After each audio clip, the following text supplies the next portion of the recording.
Hoje, compartilharei uma mensagem com o título Rebeca consente. Há uma piada antiga que os pastores costumavam citar com frequência em seus sermões. É o que se pode chamar de um humor tradicional cristão, que talvez apenas os cristãos consigam entender completamente. Certo dia, um homem da cidade ficou maravilhado ao ver uma fazenda magnificamente cuidada, e disse ao fazendeiro: "Nossa, você e Deus trabalharam juntos para criar uma fazenda tão bela." O fazendeiro, então, sorriu e respondeu: "É verdade, graças a Deus, mas o Senhor, teria sido bom se o Senhor também tivesse visto este campo quando Deus o tinha só para si." Vejo que poucos estão entendendo a piada. O que ele quis dizer é que, antes de ele começar a cuidar da fazenda, ela estava uma bagunça.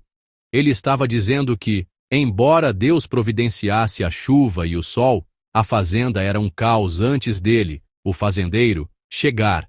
Se ele não tivesse semeado, arrancado as ervas daninhas e cuidado da fazenda, ela não estaria ali de forma tão bela. Embora seja uma piada, ela faz os fiéis refletirem. Todos falam da graça de Deus e confessam: "Isto é obra de Deus." Mas no fundo, às vezes pensam se a graça de Deus por si só seria suficiente. Tem pensamentos arrogantes como: "Se eu não estivesse lá, se eu não tivesse me dedicado, será que a obra teria tido sucesso?"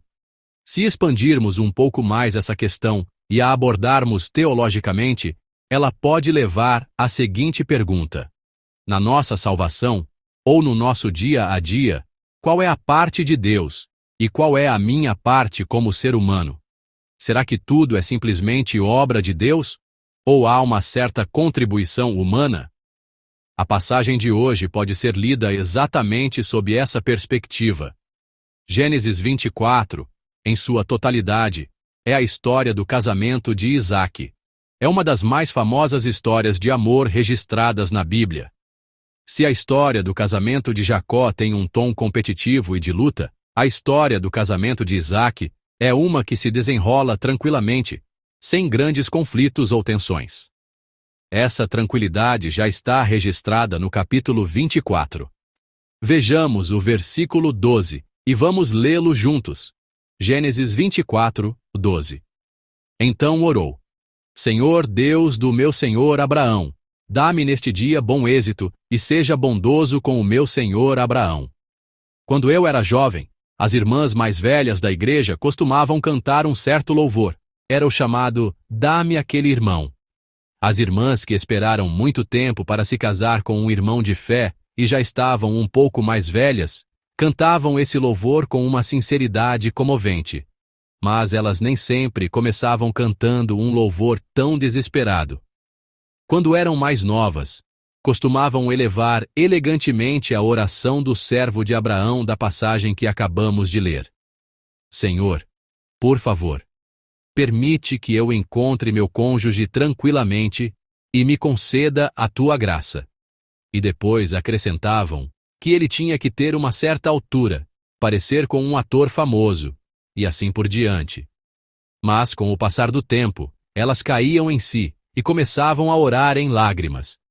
"Dá-me aquele irmão! Será que é aquele irmão? Dá-me o irmão que me prometeste naquele dia." De qualquer forma, a maneira como Isaque e Rebeca se encontram é o modelo que a maioria dos cristãos espera, pensando: "Queria ter me casado assim," ou "Queria ter encontrado meu cônjuge assim." Isso porque ele encontrou sua esposa tranquilamente e chegou ao casamento em paz. Mas será que nesta história do casamento de Isaque e Rebeca, tudo foi apenas tranquilo e pacífico? Será que Isaque e Rebeca puderam formar uma nova família tão pacificamente, sem nenhum conflito ou tensão? Não. Esta história também contém grandes tensões e dilemas.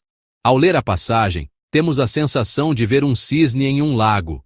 Por fora, o cisne flutuando no lago parece muito elegante e tranquilo, mas por baixo da água, podemos ver seus pés se debatendo sem parar. O casamento de Isaque é como este cisne. Por fora, não poderia ser mais tranquilo e pacífico, mas se olharmos por dentro, podemos sentir a tensão e o conflito de várias pessoas. Uma atmosfera de suspense. Primeiro, o conflito interno de Abraão. Vamos ler juntos, Gênesis 24, versículos 3 e 4. Gênesis 24, 3, 4. E jure pelo Senhor, o Deus dos céus e o Deus da terra, que não buscará para meu filho uma mulher entre as filhas dos cananeus, no meio dos quais estou vivendo, mas irá à minha terra, e buscará entre os meus parentes uma mulher para meu filho Isaque. Abraão toma uma decisão. Ele chama seu servo e lhe ordena: não buscará para meu filho uma mulher entre as filhas dos cananeus, no meio dos quais estou vivendo. Ele ordena que vá à sua terra natal, entre seus parentes, e traga uma esposa para Isaque. Esta decisão foi uma que se preparou para um grande desconforto. Foi a decisão de não seguir o caminho fácil e casar o filho com uma filha do povo local. Foi a decisão de, mesmo sendo inconveniente e complicado, casar o filho com a filha de um povo separado, com a mesma cultura e tradição. Deve ter havido uma razão para Abraão fazer essa escolha. Foi por causa das experiências que teve antes do nascimento de Isaque. Abraão teve a experiência de ter um filho com sua serva Agar, no lugar de Sara, que não podia ter filhos. Meio por vontade própria, meio por influência, Abraão teve um filho, Ismael, com a serva. Mas Deus se agradou disso? Deus detestou isso. Deus não disse: filho é filho. Deus disse claramente que tinha que ser o filho nascido de Sara.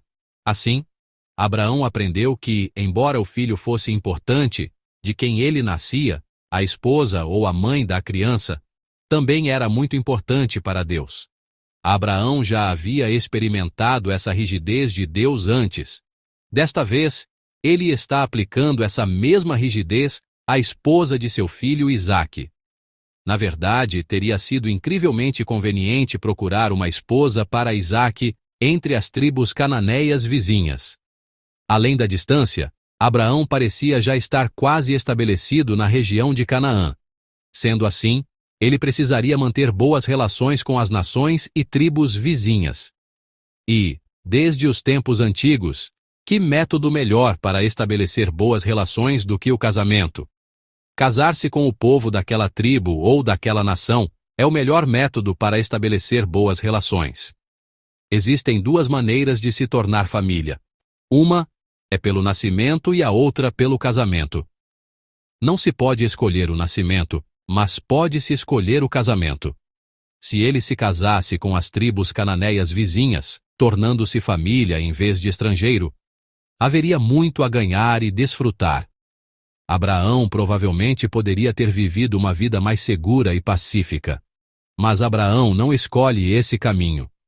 Com base em suas experiências passadas, que a esposa, a mãe do filho, também é importante, Abraão escolhe o desconforto de viver separado de Canaã, em vez da estabilidade de se misturar a eles. Ele voluntariamente trilhou o caminho estreito e solitário, e não o largo e fácil. Amados irmãos, este é um conflito que frequentemente experimentamos em nossas vidas. A tentação e o conflito de não escolher uma vida separada, complicada e trabalhosa, mas de viver de uma maneira mais confortável e leve, estão sempre ao nosso redor. Amados irmãos, eu os abençoo em nome do Senhor para que, como Abraão, decidam pelo caminho estreito e solitário e não pelo largo e fácil. Segundo, o conflito interno do servo.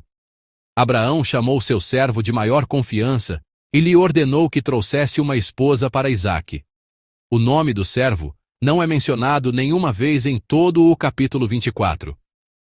No entanto, com base em passagens anteriores, especulamos que o servo era provavelmente Eliezer de Damasco, que uma vez foi mencionado como um possível herdeiro. De qualquer forma, o servo recebeu a incumbência de seu mestre. Essa incumbência era uma jornada difícil de centenas de quilômetros de ida e volta. Para uma simples incumbência, era uma tarefa de grande escala e importância. Essa tarefa não era apenas difícil e árdua, mas também deve ter se apresentado como uma grande tentação para o servo. Vamos ler juntos o versículo 10. Gênesis 24, 10. Então o servo partiu, com 10 camelos do seu senhor. levando também do que o seu senhor tinha de melhor. Uma jornada de centenas de quilômetros, uma missão difícil, que ele talvez não conseguisse cumprir. E ainda por cima, o servo enfrentava essa tentação. O versículo 10 descreve o que o servo levou consigo: 10 camelos de seu mestre, e tudo o que o seu senhor tinha de melhor. Abraão fez com que o servo levasse presentes de valor incalculável, provavelmente para serem usados como dote. O problema era que esses presentes e tesouros estavam nas mãos do servo, e ele tinha que viajar centenas de quilômetros por um vasto deserto. Aqui, o servo provavelmente enfrentou muitas tentações. Um servo é uma pessoa que não possui nada. Mas agora, nesta tarefa, a possibilidade de possuir algo havia chegado. Se ele apenas fechasse os olhos e mudasse um pouco de ideia, se fosse em uma direção diferente da que seu mestre queria, para um lugar mais distante, e nunca mais voltasse, esta era uma oportunidade de ouro para que todas essas coisas, especialmente tudo o que seu mestre tinha de melhor, se tornassem sua propriedade. Era talvez uma oportunidade única na vida. Em uma palavra, era a chance de o servo se tornar o mestre. Diante dessa oportunidade, como o servo age? Vamos ler juntos os versículos 34 a 36. Gênesis 24, 34, 36. E ele disse: Sou servo de Abraão. O Senhor abençoou muito o meu senhor, e ele se tornou rico. Deu-lhe ovelhas e bois, prata e ouro, servos e servas, camelos e jumentos.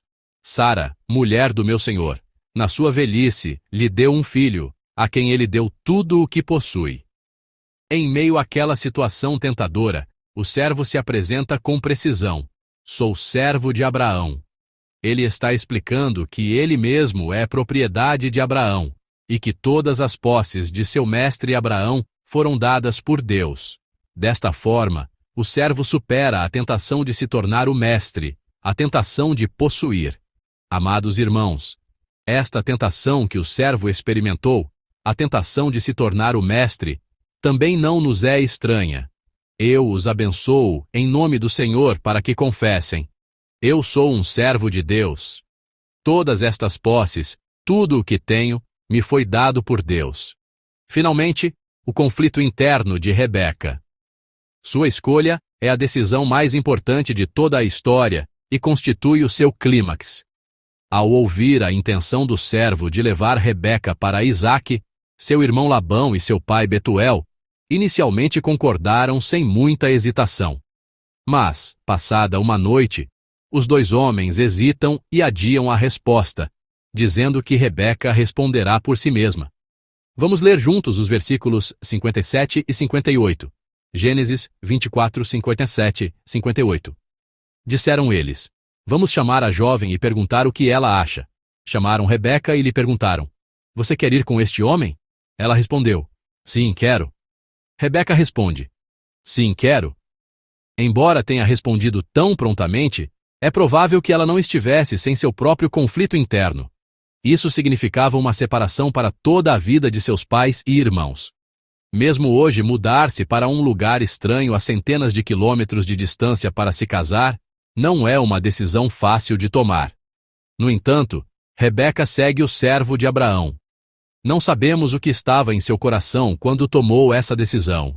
No entanto, há um versículo na Bíblia que nos dá um vislumbre de seus pensamentos sobre o casamento.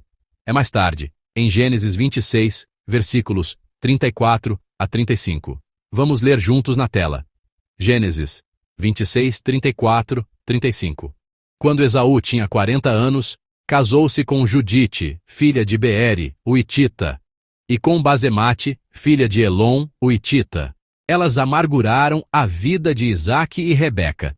Isaque e Rebeca estão aflitos. Por quê? Por causa do casamento de seu filho. Isaque e Rebeca se entristeceram por causa das esposas que Esaú tomou, ou seja, por causa de um casamento errado. Esaú casou-se com mulheres hititas, ou seja, cananeias. Essa atitude de Esaú foi o oposto completo da decisão que Abraão tomou ao enviar seu servo para a esposa de Isaque. e da decisão que Rebeca tomou de deixar seus pais e irmãos para uma longa e distante jornada. Originou-se de valores opostos. Em vez de escolher o que era fácil e conveniente, Abraão e Rebeca tomaram a decisão difícil, mas correta e boa, de estabelecer uma família de fé, uma família separada.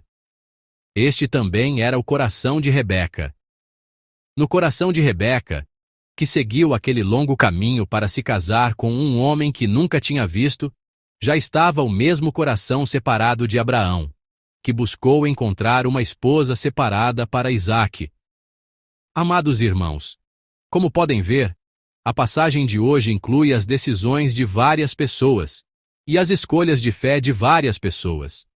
Para realizar uma única tarefa, eles não decidiram com facilidade, mas com deliberação. E não pouparam esforços, trabalho e sacrifício para alcançar essa decisão. E produziram o melhor resultado. Abraão, seu servo, e Rebeca mantiveram firmemente suas posições de fé em meio à tensão, ao conflito, à deliberação e à tentação, a fim de dar continuidade à genealogia da salvação. Mas, amados irmãos, será que esta obra foi realizada verdadeiramente pelo esforço humano? Foi alcançada apenas pelo sacrifício, dedicação e fé dessas 3 pessoas em superar a tentação? Na verdade, não é bem assim. Como disse o fazendeiro na piada que contei no início, a fazenda não foi erguida apenas por ele. O que teria acontecido com aquela fazenda se uma enchente a tivesse varrido? Se não tivesse chovido, as plantas daquela fazenda poderiam ter crescido? Mesmo que o fazendeiro tivesse trabalhado sem dormir ou comer, a fazenda não poderia ter sido lindamente cultivada com apenas uma enchente ou uma longa seca. Os eventos da passagem de hoje são semelhantes. Deus se agradou das decisões das pessoas. Quando o coração das pessoas se tornou um com o de Deus, Deus fez com que tudo corresse tranquilamente. O fato de Deus ter feito tudo correr tranquilamente é o tema da passagem de hoje. O fato de o servo de Abraão ter conseguido chegar ao seu destino sem se perder em um caminho que nunca havia percorrido. O fato de a primeira mulher que ele encontrou ao chegar à cidade não ser outra senão Rebeca. O fato de Rebeca ter agido exatamente como o servo havia orado. O fato de esta Rebeca ser filha de Betuel, sobrinho do irmão de Abraão, Naor. Essas coisas não aconteceram por acaso. E também não são coisas que podem ser alcançadas apenas pelo esforço humano. Só foi possível porque Deus preparou tudo e conduziu as coisas de acordo. Embora as pessoas tenham tomado decisões e agido de acordo com elas, todas essas coisas foram realizadas por Deus. E Ele permite que as pessoas participem de sua obra. Ele lhes permite experimentar a alegria de realizar sua história juntos. Amados irmãos e irmãs, eu os abençoo em nome do Senhor, para que tenham uma vida assim, tranquila, uma vida onde Deus conduz todas as coisas tranquilamente. Mas há algo que devemos sempre lembrar. O que é exatamente uma vida tranquila? Simplesmente encontrar um cônjuge tranquilamente, casar-se tranquilamente, obter o que se quer tranquilamente e percorrer o caminho da vida tranquilamente, isso por si só não é a vida tranquila que Deus deseja. A vida verdadeiramente tranquila de que fala a passagem de hoje é esta. É uma vida em que você se esforça para não seguir o fluxo, suporta as perdas e desvantagens que enfrenta por causa disso, e quando toma a decisão de ir contra a corrente, você experimenta que é Deus quem realiza a obra. É uma vida de experimentar a Deus. Essa é a vida verdadeiramente tranquila. O mais importante é que quando você se esforça para viver do lado de Deus, passa a experimentar e perceber que Deus reconhece seu coração e o guia, que Ele o guia meticulosamente. E assim, por fim, você chega a confessar: eu não fiz nada disso, tudo isso é obra de Deus. Uma vida verdadeiramente tranquila é uma vida vivida fazendo essa confissão. Sem tomar uma decisão, você não pode perceber isso. Se você simplesmente seguir o fluxo, não poderá experimentar isso. Se você não decidir firmemente que não seguirá o fluxo, jamais poderá perceber o Deus que torna nossas vidas tranquilas e prósperas, o Deus que intervém e nos guia de maneiras surpreendentes. Amados irmãos, vocês não devem apenas viver uma vida tranquila, mas uma vida tranquilizada por Deus. Vocês não devem apenas viver uma vida próspera, mas uma vida prosperada por Deus. E devem viver uma vida que confessa esse Deus por toda a sua vida, com todo o seu tempo e toda a sua paixão. Essa confissão deve estar em nossas vidas. Só então ela é real. Através de uma decisão de fé, Deus tornou tudo tranquilo. Deus tornou tudo próspero. Eu abençoo todos os nossos amados irmãos em nome do Senhor, para que vivam uma vida onde esta confissão flua naturalmente, uma vida de cooperação com o Senhor, uma vida de participação e envolvimento no ministério do Senhor para o qual Ele os chamou. Vamos orar juntos, refletindo sobre a palavra que nos foi dada. Senhor, ajuda-nos a viver uma vida de decisão como Abraão, seu servo, e Rebeca. Através dessa decisão, permite-nos experimentar a Tua obra. Através da Tua obra, que nossas vidas sejam tranquilas. Através da Tua intervenção, que nossas vidas sejam prósperas. E que nossas vidas sejam vidas que confessam o Deus que torna nossas vidas tranquilas e prósperas. Vamos avançar juntos em oração. Oremos. Deus de amor, torna nossas vidas tranquilas. Torna nossas vidas prósperas. Mas, Senhor, em vez de termos tranquilidade sem Ti e prosperidade sem Ti, permite-nos antes decidir pelo caminho solitário e difícil contigo. E através dessa decisão, permite-nos experimentar a verdadeira prosperidade de Deus, o verdadeiro tranquilizar de nosso caminho por Deus. Que todos nós nos tornemos pessoas que confessam: o Senhor fez todas estas coisas. Obrigado. Oramos em nome de nosso Senhor Jesus Cristo. Amém.